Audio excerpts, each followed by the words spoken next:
सनं हिमजलैः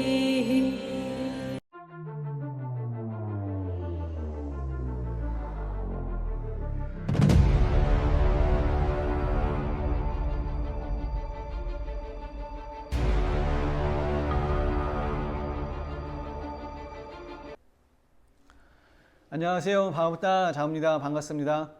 오늘은 지난번 영상 말미에서 말씀을 드렸던 이 족치엔 수행에 대해서 여러분과 함께 공부해보는 시간을 갖도록 하겠습니다. 족치엔 수행은 티베트 종단의 닉마파라는 그 종파가 있는데 그 닉마파의 최고 수행법이라 불리는 그런 수행입니다. 티베트 불교에는 약 6대 종파가 있어요. 그것을 이제 축약을 해서 4대 종단이라고도 부르기도 하는데 지금 가장 큰 정치적, 종교적 영향력을 행사하는 종단이 달라이라마가 속한 이 게룩파가 있고 엄격한 계율, 금욕, 독신주의를 포방하는 그런 종단이죠. 그 뒤를 이어서 이제 세를 형성하는 그 종단이 바로 이제 닉마파입니다. 닉마파 같은 경우는 결혼을 해도 되고 하지 않아도 되는 비교적 자유로운 그런 수행의 가풍을 갖고 있는 그런 종단이죠. 그 뒤를 이어서 이제 뭐 밀라라페라든가 간포파라든가 나로율법의 수행이 나온 이 까큐파가 있고요. 그 다음에 이제 샤카파, 또 까담파, 뭐 이제 조낭파, 뭐 이런 6대 종단이 있는데 지금 이제 게룩파하고 이제 닉마파가 양대 산맥이라고 불리는 티베트 불교 종단이죠. 티베트의 불교가 전래된 것은 대략 7세기경에서 8세기 사이입니다.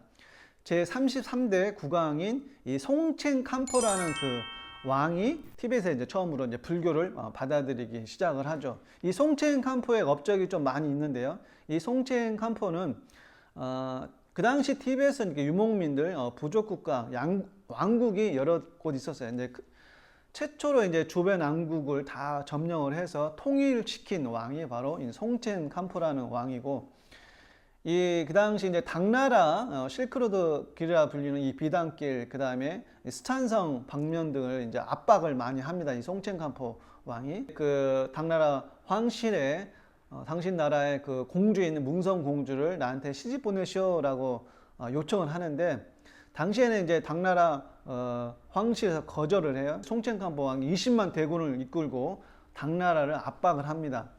그래서 이제 마지 못해서 당나라 황실에서 이제 송첸 캄포 왕에게 문성 공주라는 여자분을 시집을 보내죠. 송첸 캄포가 네팔에도 이제 압박을 해서 네팔 공주하고도 결혼을 하는데 아내가 둘이죠.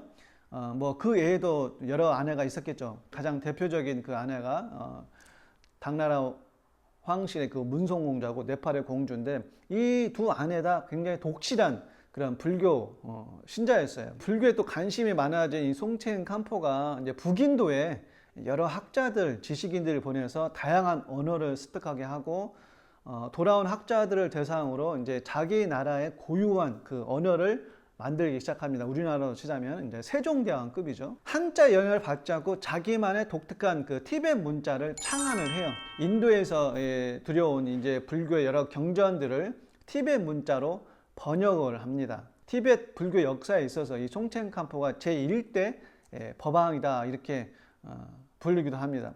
말년에는 이제 티베트의 그 국교를 불교로 정하기도 하죠. 근데 이제 불교가 가장 융성하던 발전하던 그 때는 제 37대 티송 무슨 그 황제가 있는데 그 황제에 이르러서 이제 티베트의 불교가 굉장히 꽃을 피웁니다. 그래서 여러 그 수행자들, 보살들을 자기 나라로 초청을 해서 이제 승원을 세우기도 하고, 그 중에 한 분이 이제 파드마 삼바바라는 그런 수행자죠. 이 파드마 삼바바가 바로 닉마파의 개조입니다. 파드마 삼바바의 가르침을 따라서 수행하는 종단이 바로 이제 닉마파인 거죠. 이 파드마 삼바바가 이제 티베트 사자에서를 서술한 그런 수행자이기도 하고, 닉마파 같은 경우는 형교 수행보다는 밀교 수행 위주로 공부를 합니다. 즉 경전 위주의 공부가 아니고 밀교 위주의 공부 수행을 하는 거죠. 파드마 삼바바는 석가모니 부처님 이후로 두 번째로 오신 부처님이다 이렇게 티베트 사람들은 믿습니다. 아미타불의 하신이라고 생각을 하고 티베트하고 부탄의 이제 탄트라 불교를 전한 분이기도 하죠. 이 닉마파는 이 파드마 삼바바를 개조를 해서 경전 위주의 공부보다는 요가 수련 등의 이제 밀교 수련 위주로 이제 수행을 하는 그런 단체고, 특이하게도 이 닉마파라는 이 종단은 그 종단을 이끄는 대표 수장 이 종정이 없습니다.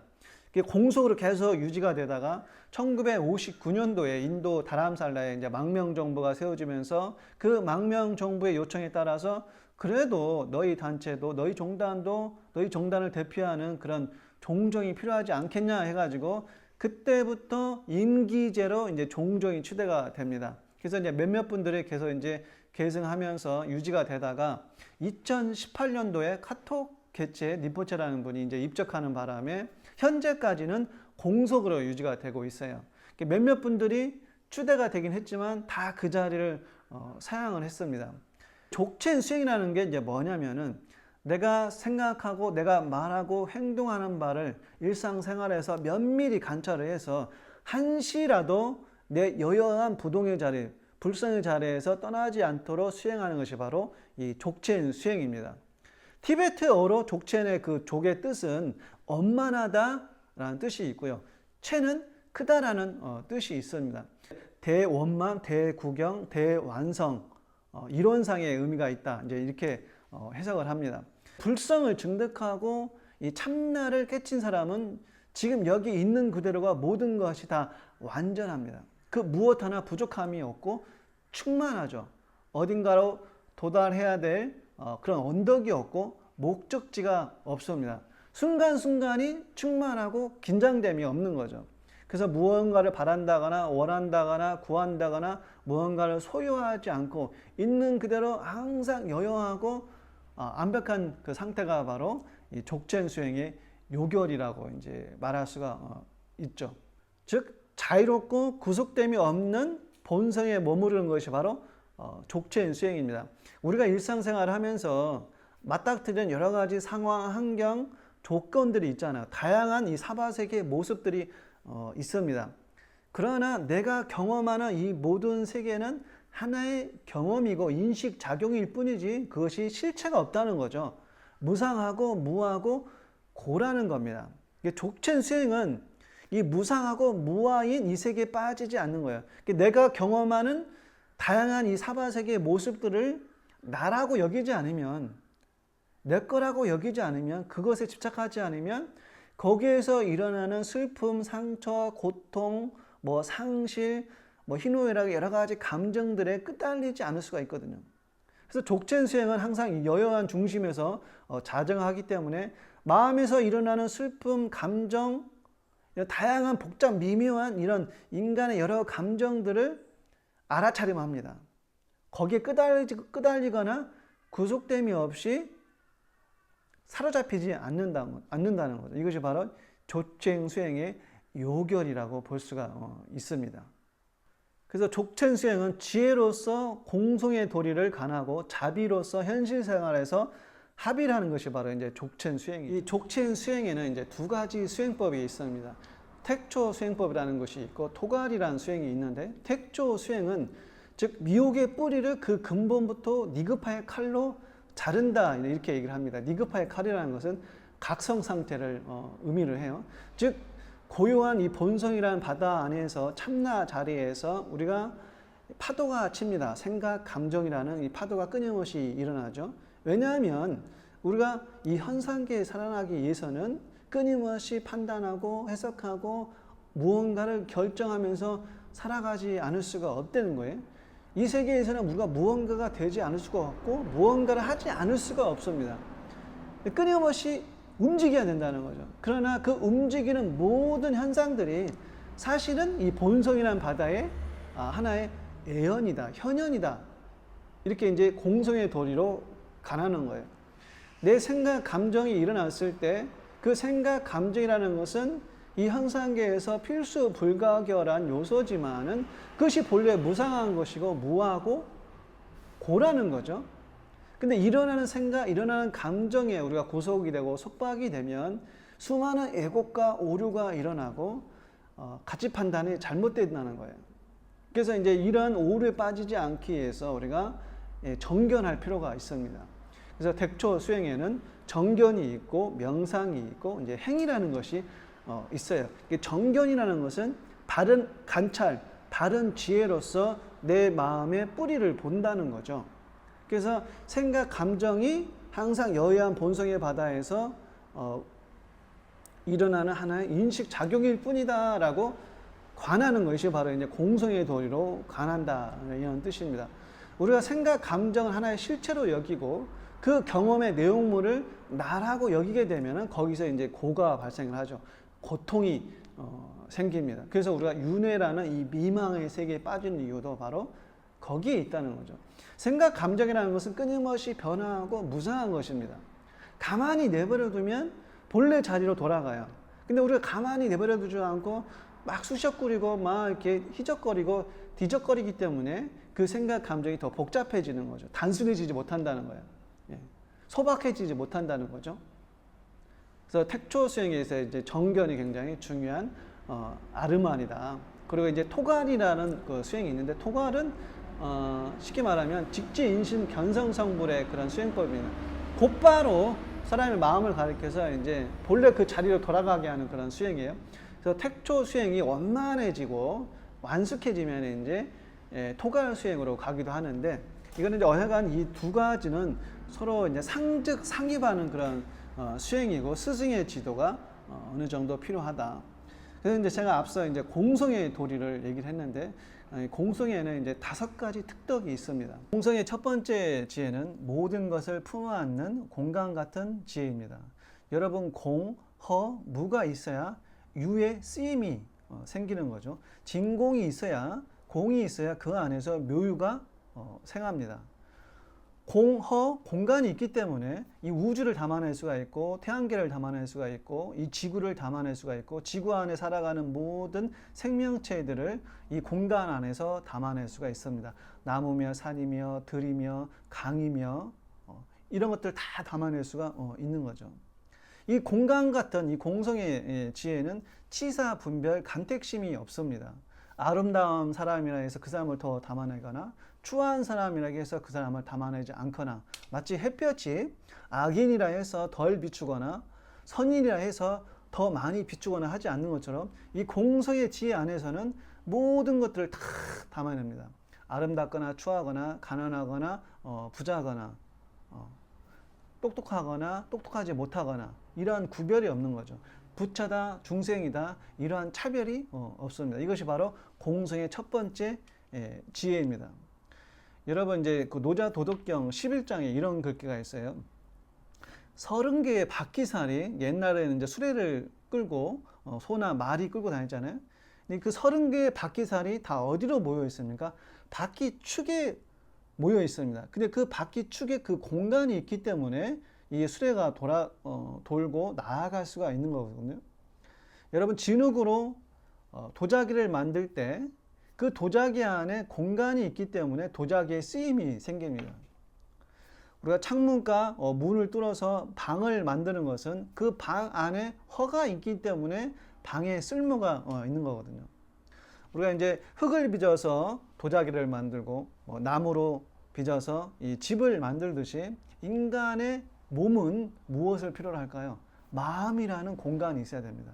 근데 이 마음 안에 공간에 무언가로 꽉 차 있으면, 무언가로 가득 차 있으면 담아낼 수가 없겠죠. 그래서 마음은 본래 공성이에요. 텅 비어 있기 때문에 모든 것을 사실상 담아낼 수가 있습니다. 그런데 이제 우리가 생각, 감정이라는 이런 오욕의 감정에 끄달려서 그것을 내 마음 안에 담아두고 그것을 내려놓지 못하고 방어하지 못하면은 다른 것을 담아낼 수가 없겠죠. 예. 이것이 이제 공성의 지혜로서 모든 것을 텅 비우는 겁니다. 모든 것을 다 담아내지만 그 담아내는 것에 절대 물들지 않죠. 예. 여러분, 여기 이제 공간이 있다고 치십시다. 여러분 눈앞에 보이는 이 공간 안에 흙을 딱 갖다 놓습니다. 흙이 가득 채워지겠죠? 공간이 있기 때문에 이 안에 흙이 들어올 수가 있겠죠. 그런데 이 흙을 다시 치워내면 여기에 또 뭐가 남습니까? 공간이 있습니다. 이 흙이 오기 전에도 이 공간이 있었고, 이 흙이 와서 이 공간을 채워도 이 흙에 의해서 이 공간은 물들지를 않습니다. 내 본성도 그와 같다는 거죠. 예. 이 공간 안에 있는 이 흙이 떠나고 나면은 다시 텅 빕니다. 그래서 이 공성은 흙이 오기 전에도 항상 그대로고 여여하고, 흙이 오고 나서도 그 흙에 의해서 이 공간 그 자체는 물들지 않는 거죠. 그 생각, 감정, 오감의 작동이 아무리 일어나고 이 안에서 희노애락이라든가 길롱애복이 파도가 친다 하더라도 거기에 흔들리지 않는다는 거예요. 공성의 지혜 안에서 본성에 자정하게 되면은 우리가 이런 지혜를 획득할 수가 있습니다. 다 모든 것들은 오고 가는 것이라는 거죠. 이것이 바로 공성의 첫 번째 가는 지혜다, 이렇게 말씀드릴 수가 있습니다. 공성의 두 번째 지혜는 사물의 실상, 사물의 본질을 있는 그대로 비추어주는 거울 같은 지혜입니다. 이걸 이제 여실직연의 지혜다, 이렇게 얘기를 합니다. 우리가 이제 어떤 일을 보고 어떤 사람을 대할 때 인과관계 속에서 수많은 일들을 겪으면서 살아가잖아요. 근데 이제 자기만의 저울이 있고 잣대가 있고 기준이라는 게 있습니다. 그것이 이제 때로는 맞을 때도 있지만 틀릴 때도 상당히 많아요. 우리는 사물을 볼 때 그대로 보는 것이 아니라 자기 생각대로 봅니다. 자기 믿음 체계 안에서 어떤 이미지 안에서 판단을 내린 상태로 그 사물의 실상을 보죠. 근데 그런 판단이 과연 맞을까요? 그런 시선이 과연 맞을까요? 우리는 그 안에서 수많은 애곡과 오류가 일어나는 것을 내 인생 속에서 경험할 수가 있습니다. 여실직연의 거울 같은 지혜다, 이렇게 얘기를 하는 것은 있는 그대로 비추어 주는 거예요. 긍정적인 일이 오면은 그냥 있는 그대로 긍정적으로 생각을 하고, 부정적인 일이 오면은 그냥 있는 그대로 부정적으로 생각을 합니다. 부정적인 일이 왔는데 그것을 애써 긍정적으로 포장하지 않아요. 그래서 긍정이다 부정이다 이 양극단에 휩쓸리지 않고 중도형을 항상 지키죠. 그래서 인과관계를 제대로 파악을 합니다. 일의 선후관계를 제대로 파악을 하는 거죠. 더 달리 더 포장하거나 더 달리 애곡하거나 하지 않습니다. 이것이 바로 거울 같은 지혜다. 그리고 이제 거울의 두 번째 지혜는 뭡니까? 일이 오고 나면은 그 일에 반응해서 응하지만은 그 일이 떠나고 나면은 내 마음 안에 그 어떤 흔적이나 상을 남겨두지 않습니다. 거울이 거울의 역할을 할 수 있는 이유가 뭘까요? 있는 그대로 비추고 그 사물이 떠나고 나면은 다시 텅 비어 있기 때문에 다른 사물을, 다른 어떤 모습들을 담아낼 수가 있는 거죠. 이것이 바로 거울 같은 지혜라고 얘기를 하는 거죠. 우리는 어때요? 아름다운 사람이 오면은 그 아름다운 사람의 잠못 이루고 설레일 때가 있습니다. 거울 같은 지혜가 아니죠. 근데 나에게 상처를 주거나 혹은 상실감을 안겨주거나 나하고 어떤 원한 관계에 있는 사람들은 마음 안에 항상 담아놓습니다. 항상 생각하죠. 그 상이 항상 마음속에 있어요. 아직 거울 같은 이 공성의 지혜가 없기 때문이죠. 여러분, 부처님은 84,000 법문을 설하셨지만 마지막에 뭐라고 말씀을 하셨어요? 나는 한 글자도 설한 바가 없다, 이렇게 말씀을 하셨습니다. 내가 했다라는 그런 상이 없는 거죠. 내가 이룩했다라는 그런 상이 없는 거죠. 나의 노력과 나의 땀의 결실로서 일어난 일이다, 이런 집착이 없습니다. 끝나면 끝난 거예요. 지나고 난 일은 지난 일입니다. 과거도 생각하지 않고 미래도 생각하지 않는 거예요. 항상 현재 순간순간을 살아가는 것이 바로 이제 거울 같은 공성의 지혜다, 이렇게 표현을 합니다. 그래서 이제 이런 말도 있죠. 공성 불명유다. 공을 이룩했지만은 이름을 갖지 아니한다. 혹은 생이 불유다. 내가 생하였지만은 그것을 소유하지 아니한다. 이것이 바로 거울 같은 지혜다, 이렇게 얘기할 수가 있는 거죠.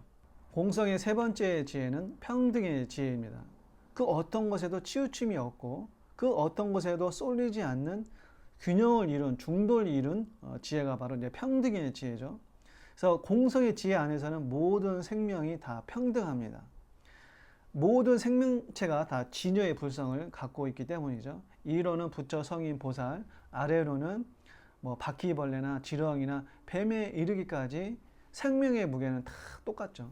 다만 그 업장이 다르기 때문에 이름과 모양을 달리하고 모습을 달리하는 거죠. 부처라고 해서 그 생명이 더 고귀하고, 뱀이라고 해서 그 생명이 더 천하고, 바퀴벌레라 해서 파리 목이라 해서 그 생명이 미천하고, 인간이라 해서 그 생명이 더 고귀하지 않습니다. 불성 안에서는 모든 생명은 다 평등합니다. 모든 생명은 다 하나입니다. 우리는 다 서로 연결되어 있는 존재죠. 근데 우리 사회에 만연한 얼마나 그 학연, 지연, 혈연 이런 게 있습니까? 또 잘못된 이런 간습이나 문화, 카스트 제도 뭐 이런 게 얼마나 많습니까? 남녀를 차별하고 부자와 가난한 자를 차별하고 이런 갑질들, 이런 사회 모순들이 굉장히 많이 있죠. 공생의 지혜를 터득하게 되면은 모든 사물을, 모든 삼라망성을 평등하게 바라보는 거죠. 무엇을 더 특별하게 보거나, 무엇을 더 비범하게 보거나, 무엇을 더 천하게 보거나, 무엇을 더 아래로 멸시하거나 하지 않습니다. 다 평등합니다. 치우침이 없는 거죠. 부처의 마음 안에서는 부처가 더 존경스럽고 중생은 존경의 대상이 아니고 이런 게 아니죠. 부처의 마음 안에서는, 공성의 마음 안에서는 모든 사물, 모든 생명을 애경합니다. 그래서 이제 이거를 애경일체, 일체애경이다 이렇게 표현합니다. 애경하지 못하는 대상이 없는 거예요. 저의 그 스승님은 옛날에 이제 한국에 오셨을 때 제가 얘기를 드린 적도 있었는데, 한국 이제 우리 절에서 며칠 동안 묵으셨어요. 근데 이 절을 떠나고 본인이 쓰셨던 그 방 침구 정리를 깨끗하게 하고 난 다음에 그 방에게 3번 합장을 하는 거예요. 3번 절을 하는 거죠. 방에게 애경을 하는 거죠. 내가 그동안 이 방을 쓰고 잘 지냈기 때문에 그 방에게 감사의 표시를 하는 겁니다. 사실 여러분, 이 벽이라든가 방이라든가 생명이 깃들어 있지 않다라고 우리가 생각을 하잖아요. 근데 그것도 사실은 불성의 다른 모습입니다. 불성의 천백억 하신의 다른 모습인 거죠. 그래서 모든 사물에 대해서 생명이건 생명이 아니건 애경하는 그 마음의 자세를 갖고 있는 거예요. 이 화장실도 문을 열어놓고 그 화장실에도 3번 합장하고 절을 하셨습니다. 3일 동안 나의 똥오줌을 받아내고 나를 씻겨줬다는 거죠. 그 감사의 표시로 절을 하는 거예요. 애경일체, 일체애경하는 그런 마음의 자세인 거죠. 그래서 공성의 지혜 안에서는 모든 것이 다 평등합니다. 이런 얘기가 있어요. 한 수도승이 강가에서 이제 목욕을 하고 있었는데 마침 자기가 목욕하고 있는 그 강에 이 정갈 한 마리가 빠져가지고 이제 허우적대고 있는 거예요. 저 정갈을 그대로 놔두면 분명히 익사할 게 분명합니다. 그래서 이 수도승이 목욕하다 말고 그 정갈을 집어가지고 자기 손 위에, 손바닥 위에 올려놓습니다. 정신을 차린 정갈이 그 꼬리 독침으로 이 수도승을 딱 물어요. 쏘는 거죠. 그래서 아야 통증을 느껴가지고 이제 수도승이 이제 부지불식간에 그 정갈을 다시 강속으로 떨어뜨립니다. 독이 몸에 스며들었으니까 얼마나 그 통증이 심할 거예요. 근데 이제 정갈은 다시 떨어져가지고 허우적대니까 다시 그 수도승이 그 정갈을 손에 올려놓습니다. 다시 또 정신을 차린 이 정갈이 자기를 구해준 이 수도승을 알아보지 못하고 다시 독침을 또 쏴요. 근데 이때는 이제 수도승이 이제 비록 아프지만은 다시 떨구질 않습니다. 그래서 그 상태로 이 강가로 나가요. 오면서 2-3번 더 쏘입니다. 그런데도 이 정갈을 이 강에 풀어놓지 않고 무트로 와가지고 이 풀숲에 잘 풀어줍니다. 옆에 있던 주변의 사람들이 이 수도승 보고 뭐라고 하는 거예요. 아니 정갈이 당신을 이렇게 무는데도 독침을 쏘는데도 생명이 위험한데도 왜 정갈을 살려줍니까? 라고 얘기를 하는 거예요. 은혜도 모르고 은혜로 원수로 갚는 정갈을 왜 살려주는 거예요. 근데 이 수도승이 이제 어떤 말을 하냐면은 정갈이 나를 쏘는 거는 정갈의 본능이고 본성이라는 거예요. 정갈의 의식세계는 인간의 의식세계까지 미치지 못했기 때문에 정갈로서는 자기를 쏠 수밖에 없다는 거예요. 정갈이 나를 쏘는 것은 정갈의 본성이고 내가 정갈을 살려주는 것은 나의 본성이라는 거죠. 나의 자비심이고 나의 연민심이라는 거죠. 그 마음 안에서 이 평등하다는 거예요. 이것이 바로 이제 수도자의 마음이라고 볼 수가 있는 겁니다. 이게 부처의 마음 안에서는 이 사람이 나를 원수로 대하고 이 사람이 나를 해하고 상처 입힌다 하더라도 더 특별히 경계하거나 더 차별을 두지 않는 거죠. 왜냐하면 그 사람 마음 안에도 나와 똑같은 이 불성을 갖고 있기 때문입니다. 그래서 결국에는 이 중생을 제도하게 되는 거죠. 우리는 일을 하다가도 금방 포기하거나 멀리하거나 이렇게 경계를 하잖아요. 이런 마음이 이 부처의 마음 안에서는 없다고 볼 수가 있습니다. 이거 이제 세 번째, 평등의 지혜다. 오늘은 여기까지 하고 나머지 두 개는 다음 시간에 말씀드리도록 하겠습니다. 감사합니다.